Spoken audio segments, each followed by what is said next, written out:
कुरान जिस भाषा में पढ़ा जाता है, लिखा जाता है, वो है अरबी भाषा।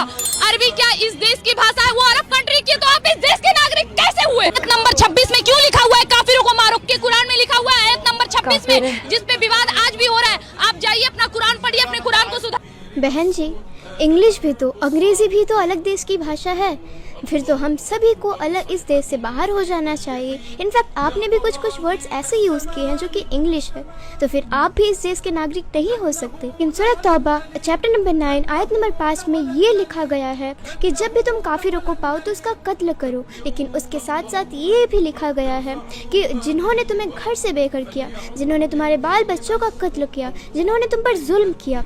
लेकिन इस आयत को बीच में से निकाल के उसका तर्जुमा किया गया है। गैर मुसलमान आयत नंबर 1, 2, 3, 4, 6, 7, 8 को नहीं पढ़ते, जिसमें ये भी लिखा गया है कि अगर काफिर अमन चाहते हैं तो उसे छोड़ो मत, उसे इस जगह में लेके जाओ जहाँ पे उसे कोई भी मुसीबत ना पहुँचे। जैसे कि कुरान में ये भी लिखा है कि नमाज मत पढ़ो, लेकिन उसके पहले ये भी लिखा है कि नशे की हालत में नमाज मत पढ़ो। ऐसे ही गैर मुसलमान आयत को बीच में से निकाल के उसका बदनाम करने की कोशिश करते हैं। और तीसरी बात, कुरान को सुधरने की ज़रूरत नहीं है, आपको सुधरने की ज़रूरत है। और कोई भी मज़हब बुरा नहीं होता, आप जैसे लोग बुरे होते हैं।